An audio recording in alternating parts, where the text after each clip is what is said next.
Camila tenía 39 años, y la sensación de que la vida la había dejado atrás. Su teléfono vibraba más de lo que respiraban bancos, financieras, correos de recordatorios, mensajes que no quería abrir porque sabía que todos decían lo mismo: han pago pendiente. Había acumulado más deuda de la que podía manejar, y aunque trabajaba sin descanso, el dinero se evaporaba como si la vida le cobrara intereses emocionales, además de los financieros. Era contadora, irónicamente, pero no era capaz de organizar su propio caos. Pasaba noches enteras revisando números que no cerraban, gastos que no entendía haber hecho, y una culpa silenciosa que la consumía. Su ansiedad era constante en el pecho apretado, las manos heladas, el insomnio que aparecía cuando el mundo dormía. Pero su mayor problema no era lo que debía, sino lo que nunca había enfrentado. Una tarde, después de una llamada especialmente dura del banco, Camila se miró en el espejo del baño de la oficina. Tenía los ojos rojos, el maquillaje corrido, y una sensación extraña, como si estuviera viendo a una desconocida. Ella, que siempre había sido responsable, fuerte, meticulosa. ¿Cómo había llegado a ese punto? De camino a casa,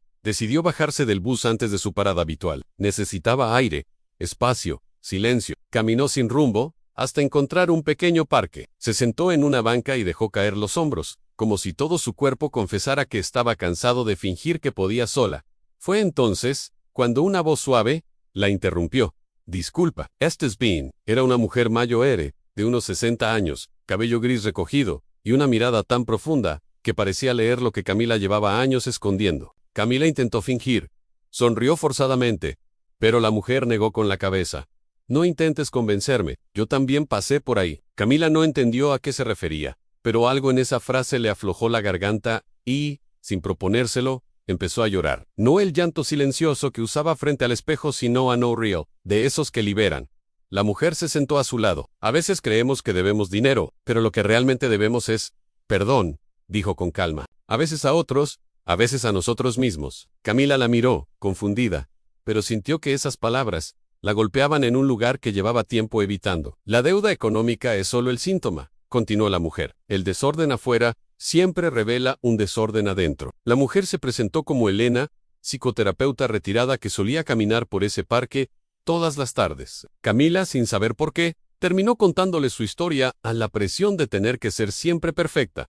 Su relación distante con su madre, la sensación de que no era suficiente para nadie, ni siquiera para ella misma. Elena escuchó sin juzgar. Tu angustia financiera no nace de tus cuentas, sino de tus heridas, concluyó. Y las heridas siempre buscan manifestarse de alguna manera. En tu caso, el dinero se convirtió en el reflejo de lo que no querías enfrentar. Camila sintió un escalofrío.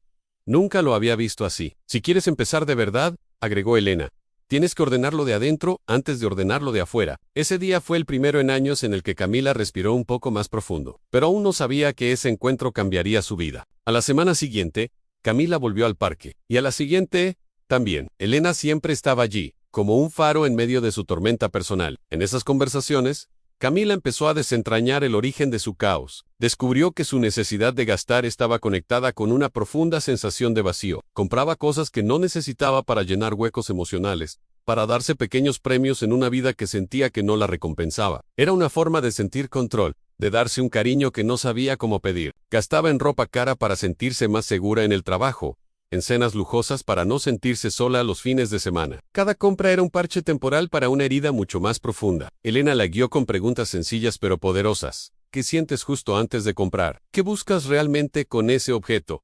¿De quién esperas aprobación? Camila se dio cuenta de que gran parte de su comportamiento estaba ligado a su madre, una mujer crítica y exigente, que nunca parecía satisfecha con nada de lo que ella hacía. Desde niña, Camila había aprendido que el amor y la aprobación eran condicionales, que tenía que ganárselo siendo perfecta, y cuando no lo lograba, sentía una culpa abrumadora. Esa culpa se había transformado en una deuda emocional con ella misma. Se sentía en deuda por no ser la hija perfecta, la profesional perfecta, la mujer perfecta, y esa deuda emocional se reflejaba en su estado de cuenta. Siguiendo el consejo de Elena, Camila dio un paso que le aterrorizaba y buscó ayuda profesional. Comenzó a ir a terapia con un psicólogo recomendado por Elena. Al principio fue difícil hablar de sus sentimientos, de su infancia, de sus miedos.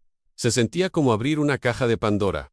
Pero poco a poco, empezó a entenderse. Aprendió a identificar sus patrones de autosabotaje. Comprendió que su desorden financiero no era una falla de carácter, sino un grito de auxilio de su niña interior, esa parte de ella que se sentía invisible y poco valorada. En paralelo, Camila decidió enfrentar su desorden financiero de una manera nueva. Ya no lo veía como un monstruo, sino como un mapa. Creó una hoja de cálculo, pero esta vez no solo anotaba números. Al lado de cada gasto, escribía la emoción que lo había motivado.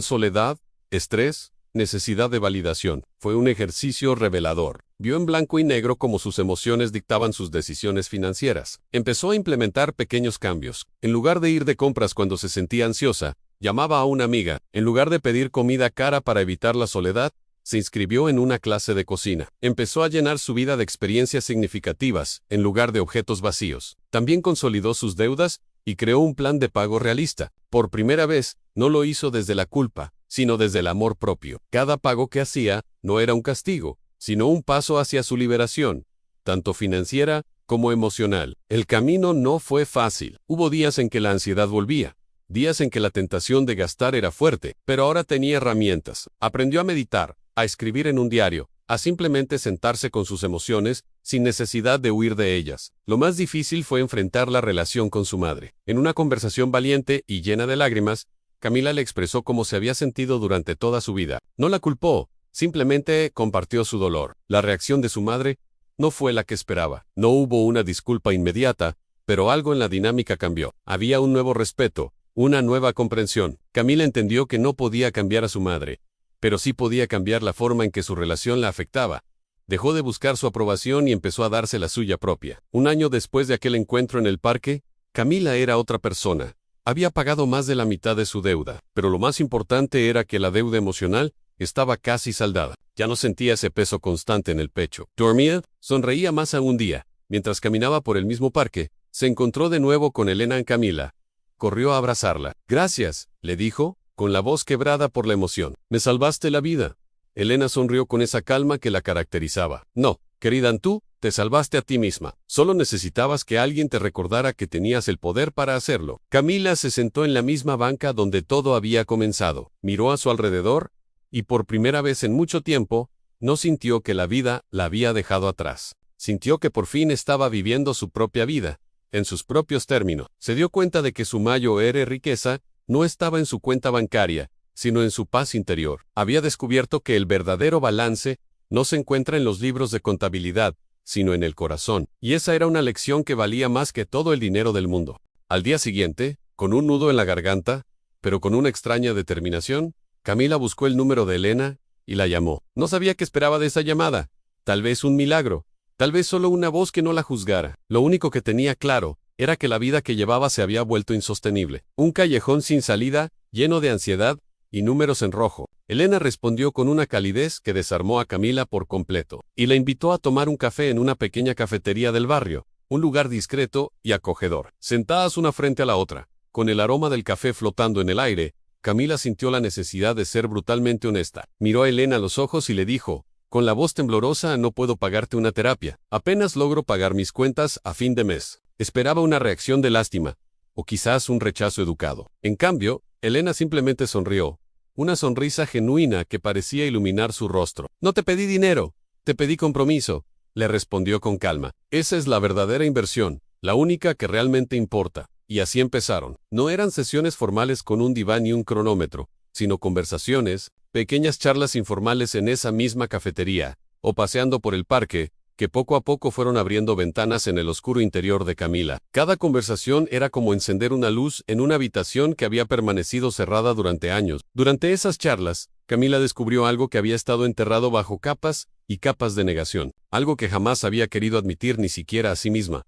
Su desesperada necesidad de demostrar su valor no era suya, era un eco. Venía de una vida entera intentando complacer a su madre, una mujer fría, eternamente crítica y emocionalmente distante, para quien nada era nunca suficiente. Elena, con su paciencia infinita, la ayudó a conectar los puntos. Toda tu vida has tratado de llenar un vacío con logros, con trabajo hasta el agotamiento, con dinero que se te escapaba de las manos, le explicó un día. Pero un vacío emocional nunca, jamás, se llena con cosas materiales. Es como intentar llenar un colador con agua. Cada palabra de Elena era un martillo que derribaba un muro dentro de Camila. La verdad, aunque dolorosa, era liberadora. Empezó a ver los patrones que gobernaban su vida con una claridad que la asustaba y la maravillaba al mismo tiempo. Se dio cuenta de que gastaba compulsivamente para aliviar la ansiedad que la carcomía, que aceptaba trabajos que la explotaban por un miedo paralizante a quedarse sin nada, a volver a ese punto de partida que tanto la aterrorizaba. Y lo más importante, evitaba pedir ayuda a toda costa, porque en su mente, la vulnerabilidad era sinónimo de fracaso. Y entonces, en medio de ese doloroso proceso de autoexploración, ocurrió algo que la sorprendió. A medida que empezaba a enfrentar sus heridas, a nombrar sus miedos y a entender sus comportamientos, la claridad volvió. No fue de un día para otro, fue un amanecer lento y gradual. Un día, mientras revisaba sus cuentas bancarias, esa misma actividad que antes le provocaba taquicardia y sudor frío, en lugar de angustia, sintió lucidez. Por primera vez, no vio un desastre sin solución, sino un problema que podía ser gestionado. Con una calma que no había sentido en años, organizó sus pagos, creó un plan realista y alcanzable, canceló las tarjetas de crédito innecesarias que solo eran una tentación constante, y haciendo acopio de un coraje que no sabía que tenía, llamó al banco, no para suplicar, sino para negociar. Habló con ellos para reestructurar su deuda, proponiendo soluciones, y se dio cuenta de que, por primera vez, no estaba actuando desde el miedo a la catástrofe, sino desde el control, desde la autoconfianza. Pero el cambio más grande, el más profundo y significativo, no fue económico. Ese fue solo el reflejo de una transformación mucho mayor que estaba ocurriendo en su interior. Camila empezó a dormir mejor. Las noches ya no eran un campo de batalla contra sus pensamientos ansiosos. Se despertaba sintiéndose descansada, no agotada. Empezó a tomar caminatas por las mañanas, simplemente por el placer de sentir el sol en la cara y el aire fresco en los pulmones. Aprendió a decir no sin sentir una culpa aplastante. No a más horas extras. No a favores que no quería hacer. No a compromisos que la drenaban. Redujo voluntariamente sus horas en el trabajo, priorizando su bienestar por encima de la productividad a cualquier costo. Y algo tan simple como comer se convirtió en un ritual. Comía sin prisa, saboreando cada bocado, conectando con su cuerpo y sus necesidades. Y quizás, lo más liberador de todo, dejó de buscar la aprobación en personas que eran incapaces de darla, empezando por su madre. Aceptó que no podía cambiar a los demás, pero sí podía cambiar a quien le daba el poder de validarla. Un sábado por la tarde, sintió el impulso de volver al lugar donde todo había comenzado. Regresó a aquel parque, a la misma banca, donde había conocido a Elena, el mismo silencio, los mismos árboles meciéndose con el viento.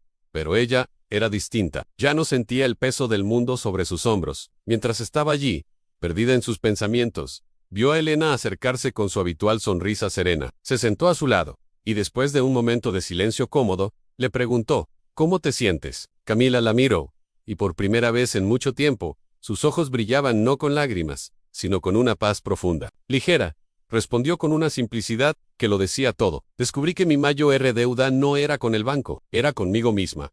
Elena asintió. Su sonrisa se ensanchó. Así es, dijo suavemente. Nadie sale de deuda sin pagar primero lo que le debe a su alma. El dinero es solo un síntoma.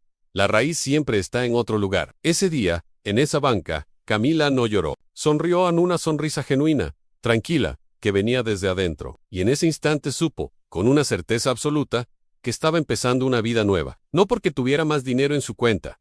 De hecho, sus finanzas aún estaban en proceso de recuperación. Estaba empezando una vida nueva porque tenía más calma. Había encontrado una riqueza que no se podía medir en cifras. La verdadera reconstrucción, la más importante de todas, no había sido financiera. Había sido emocional. Y esa era una riqueza que nadie podría quitarle jamás. Si esta historia te ha resonado, si te has sentido identificado en algún punto, recuerda que no estás solo. A veces, el primer paso para solucionar nuestros problemas externos es mirar hacia adentro. Pedir ayuda no es un signo de debilidad, sino de una valentía inmensa. Gracias por acompañarnos en esta historia. Si te ha gustado, no olvides darle a like, suscribirte y compartirlo con alguien que creas que necesita escucharlo. Nos vemos en el próximo video.